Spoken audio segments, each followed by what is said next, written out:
जय हिंद साथियों, स्वागत है आपका मेरे YouTube चैनल में। कैसे हैं आप सभी साथियों? मैंने एक नई शुरुआत YouTube के माध्यम से की है। मैं चाहता हूं कि मैं लोगों से जुड़ूं, लेकिन आजकल डिजिटल मीडिया एक अच्छा हथियार है लोगों से जुड़ने के लिए।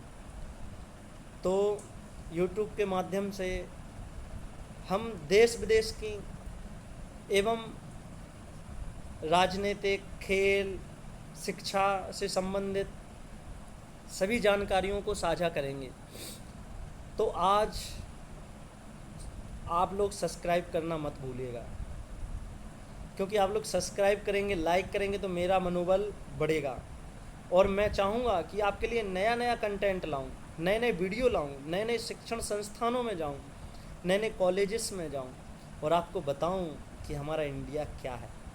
तो साथियों, आज का टॉपिक है जंतर मंतर का प्रोटेस्ट।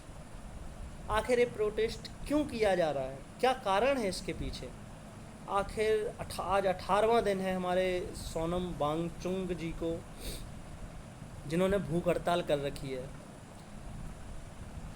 बड़ी सम्मानीय बात है भूख हड़ताल, लेकिन अभी हम देख रहे थे इंस्टाग्राम पे कि 8.5 kg उनका वज़न कम हो गया है। अब जो इंसान 18 दिन खाना नहीं खाएगा, भाई आप एक दिन खा के नहीं देखो, अगले दिन ही छुप के खा लोगे। लेकिन ये दृढ़ संकल्प होता है। हर इंसान का चरित्र और उसका दृढ़ संकल्प और इच्छा शक्ति उसको अलग बनाती है। महात्मा गांधी जी को अगर किसी ने महात्मा गांधी बनाया तो वो उनका चरित्र था, उनका दृढ़ संकल्प था कि ब्रिटिश गवर्नमेंट को भी उनके सामने झुकना पड़ा। अगर अंबेडकर जी ने दृढ़ संकल्प लिया कि मैं अनुसूचित जाति, SC ST समुदाय के लिए, वंचित वर्ग के लिए कुछ करूँगा, तो उन्होंने संविधान दिया हमारे देश को। तो ये उनका दृढ़ संकल्प था, उनकी इच्छा शक्ति थी। अगर आज मैं YouTube के माध्यम से ये वीडियो बना रहा हूँ तो ये मेरी इच्छा शक्ति है कि आप लोगों को मैं कोई जानकारी बता पाऊँ। हालांकि आज के समय में जानकारियों की कोई कमी नहीं है, लेकिन मैं चाहता हूँ कि मैं भी कुछ करूँ, कुछ नया करूँ, क्योंकि मेरे अंदर एक आग है। और उसके लिए ये YouTube चैनल मैंने शुरुआत की है। तो हम थे कहाँ पे? अरे बताइए आप। गया जंतर मंतर प्रोटेस्ट पे। तो साथियों, आते हैं जंतर मंतर प्रोटेस्ट क्यों किया जा रहा है।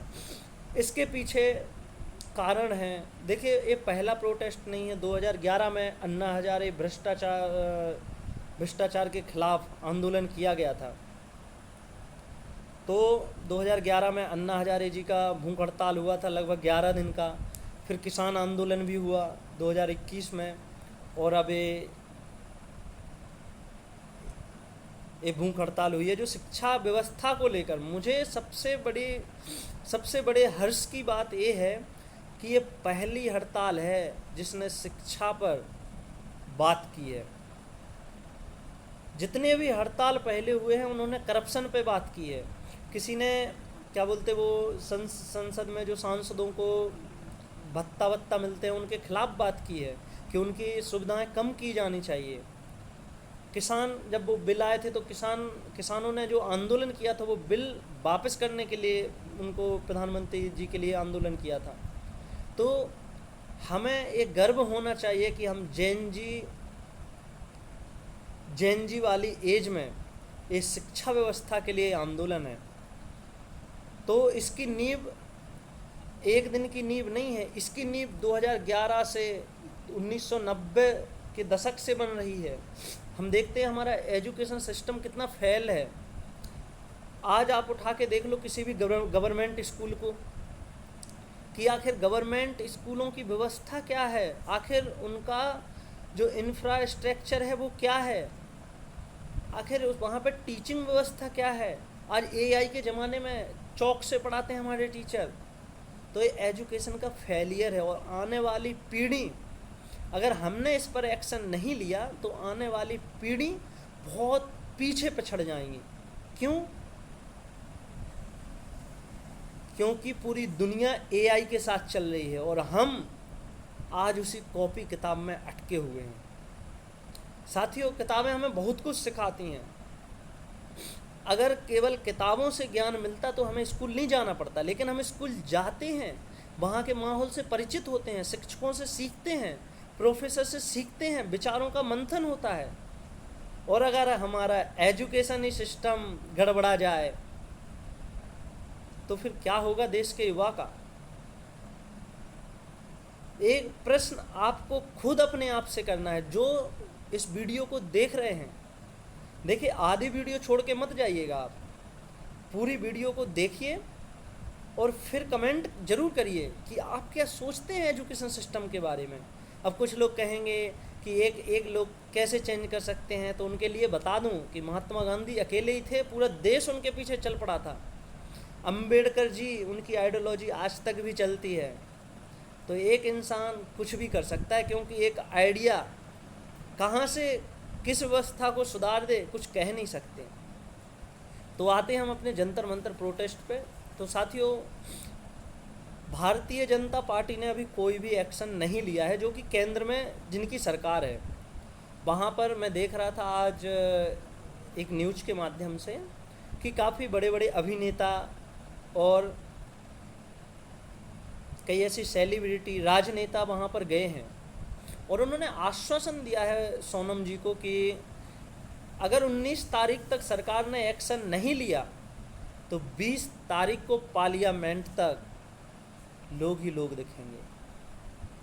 साथियों, वो नज़ारा क्या होगा, थोड़ा इमेजिन कीजिए आप कि जब 20 तारीख को माननीय चंद्रशेखर आज़ाद जी, जो दलितों के सबसे मतलब एक कह सकते हैं कि बहुत अच्छे नेता हैं,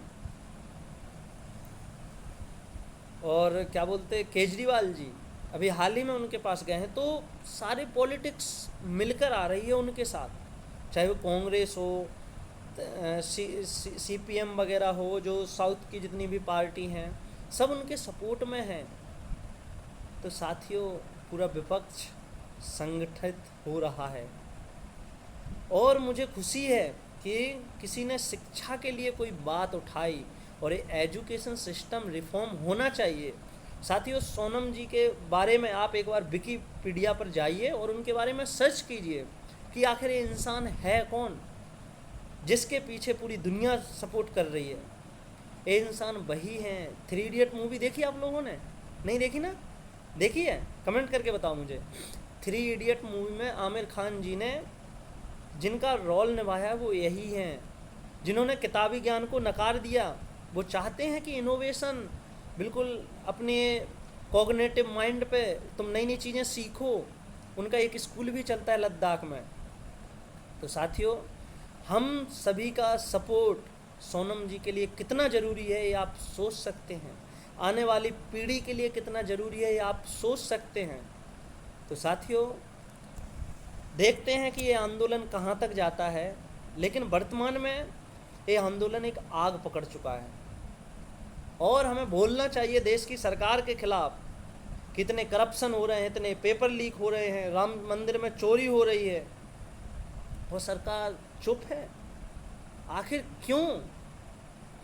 माननीय मोदी जी, जो कि डिसीजन मेकर माने जाते हैं कि पाकिस्तान पे अगर हमला करना है तो करना है, तो वो क्यों नहीं एक डिसीजन ले पा रहे हैं? उनके पास पार्टी का दबाव है या फिर और कोई दुविधा?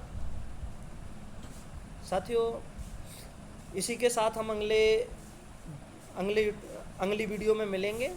जब तक के लिए धन्यवाद। जय हिंद, जय भारत।